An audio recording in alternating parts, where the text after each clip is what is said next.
Hello guys, ito na naman tayo. Meron tayong bagong pag-aaralan ulit. Yung When She Cries ng Restless Heart. Ito, madali lang naman siya. Ang intro niya ay G, E minor, G, E minor. 2 times siya. So yung mga sa mga adlib niya, makikita mo ito lang.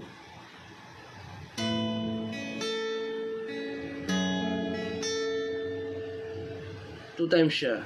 Lagyan mo na lang ng top para mas maganda siyang pakinggan. Ganito.